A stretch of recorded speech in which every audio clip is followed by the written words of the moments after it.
Welcome to Sweden. It's the start of a two-part Scandinavian series. So we're gonna check out Sweden, and then the next video is all about Denmark. So we're gonna check out some Viking stuff, have some fun, and just show you around. Coleman made it, finally. He's so excited to be here. He just won't show it to you guys. Find some good food, sleep on a boat. You'll see in a minute. Ahoy! Welcome aboard. There's a little room here. Kind of a tradition we do, stay in little boats. It's the Malar Drodigan yacht and hotel. Just got a little cabin here. Super nice, got a little bathroom, everything we need. Not sponsored, wish it was. Here in Stockholm, gonna try some Viking food a little bit later on. Catch me outside the boat, how about that? Just outside the boat is really close to the old town of Sweden, and so you get to walk around in there, and it's a lot of fun. It's all cobblestone, it's all these old town kind of looking streets, really cool architecture. There's a lot of fun statues around. There's this one of this guy playing a lute that I loved. I thought it was super fun. And then as you get closer to the old town, it starts to be a lot more of the old little alleyways that you can walk down, and it's fun. You can see different Swedish flags hanging off and stuff, and there's little Viking souvenir shops, and look at all that stuff. So it is a little bit kind of cool because of history. It is a little bit touristy. Well, it gets really touristy to be honest, but it's a fun little area. And then there is a Viking restaurant and bar area called the Aifur, and it's really cool. You feel like you're in this old Viking longhouse. They announce everyone as they come in, and it's just decorated to the nines. They have furs that you sit on, and you sit at these big long tables together with people. And so it's a lot of fun. It's really cool and super atmospheric. They really do a good job at immersing you. Waiters and waitresses are all dressed in Viking era theme, and the food is all kind of like you would expect, a lot of meat, but there is other options as well. They have a lot of meads. They have like several pages of meads. Again, don't drink, so I didn't try any, but they looked really cool. They had a girl that was playing, not a hurdy-gurdy, that didn't have the rotator, but it was something like that. It was really cool.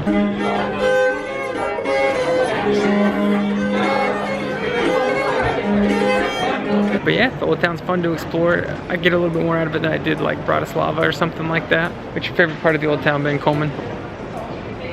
The food. It was good. It was super good. So yeah, old town's a lot of fun. Check it out. Catch you later on down the trail.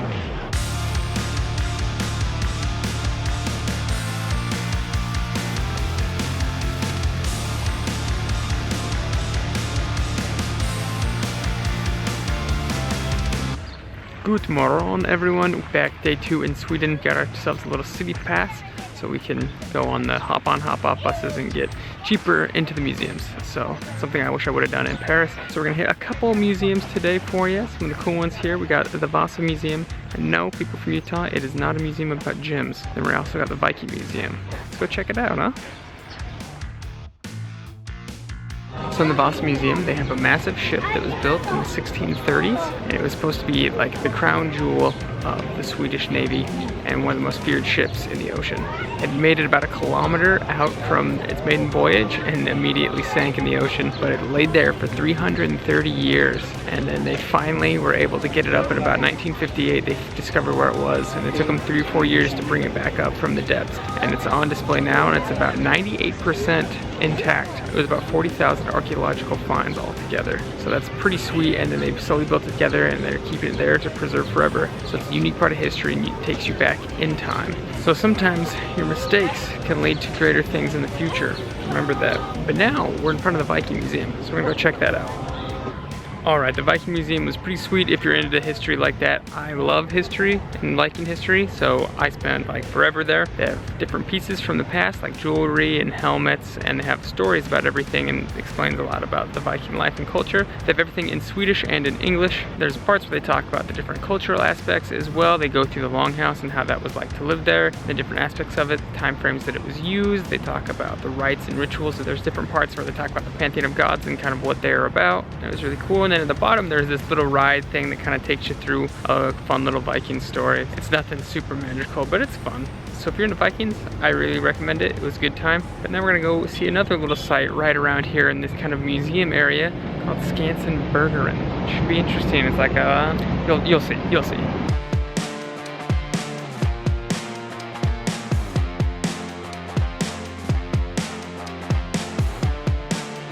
All right, so Skansen is kind of this little, it's like a pioneer village in the US. So it kind of teleports you back in time, like 200-300 years. You kind of get to see what Scandinavia was like back in the day. And it's also mixed in with kind of a zoo as well. So there's some other little activities to do. It's not just an old-timey village, but yeah, there was like some moose, a black bear, there was some seals. The otters wouldn't come out, and I was really disappointed because I love otters, but anyways. Some gardens and stuff, so it was a cool little stop, fun little place, especially if you got younger ones. So it kind of teleports you back in time, kind of a fun little jump back into history, so to speak. But Skansen is closing for the day, so we're gonna continue our Swedish journey at the next stop. Alright guys, day 3 here in Stockholm. Made a quick stop in the town center to check out a cool little metal record shop called Sound Pollution. That was fun. If you like metal, rock and roll, definitely add that to your list here. And then we've been doing some little boat tours around. You can do all kinds of different stuff, especially if you use the city pass. And then we also came out to a little island called Fjäderholmarna.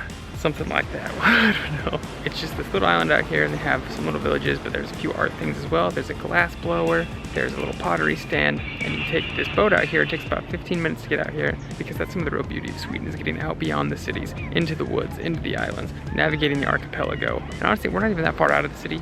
In fact, if you're from Sweden watching this, you probably know we're very much in the city, but getting out just in the nature, being able to breathe a bit more. It's a beautiful city with a lot of green space, but the nature in Sweden is absolutely beautiful, and I wish we had more time here to dive deeper in. Make sure to add some things like this into your trip. Get out from just the cobbled streets and whatnot, because it's so much more. It's so peaceful, and you'll enjoy your stay much more, I promise you. So we'll check in here down the trail. Alright, just some quick points about Fjäderholmarna. We have moved through a time warp. I'll get to that in a second. On Fjäderholmarna, there's a little restaurant. We had a shrimp sandwich. Coleman got some smoked salmon. Both were really good. Definitely recommend. There's also a little brewery and a chocolate shop, so kind of fun. But like I said, we have moved through a time warp, and now we are in Gothenburg, Sweden, or Gothenburg. So it's a cool town, definitely a different vibe than Stockholm, a bit more urban, industrial. And the crown jewel is kind of this old town area known as Haga, and at the top there is the Skansen Kronan, I believe is what it's called. It's this little old castle structure that sits on top of the hill, and it's super pretty. Views everywhere you look around. Some cannons, there's people up here sunbathing and whatnot. It is a little bit of a trek up, it's a little bit of an incline, but don't worry, it's super doable. And we don't have much time here. We spend most of our day traveling, and we're actually going to a concert tonight. Rammstein.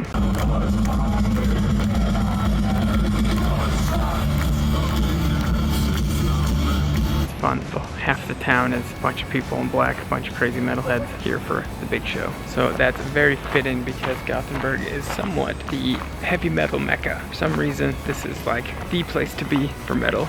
If you're into that scene, definitely come check it out. It's a good time. I wish we had more time here, but life moves on. Next video, we are going to Denmark, so the second part of the Scandinavian series. So make sure you click subscribe, come hang out with us. See that next video next week. It's gonna be a good time. We're going to a Viking moot down there. Got a few more adventures here on this summer abroad. And again, to wrap up, this video is dedicated to Linnell Spencer. Thank you for giving me one of my best travel buddies and support for my graduation. Really appreciate everything. Thank you so much. And for everyone else, if you guys are interested in any of the gear I'm using, my cameras, my backpack, stuff like that, I have Amazon links in the description below, so make sure you go check those out. Remember, it doesn't matter if you want to build a city that's all inundated with a bunch of different islands. You can do it. Go out there, find a way to accomplish your goals, your dreams. Whatever those thoughts are that seem impossible in your head, they're achievable. So get out there and go create the world.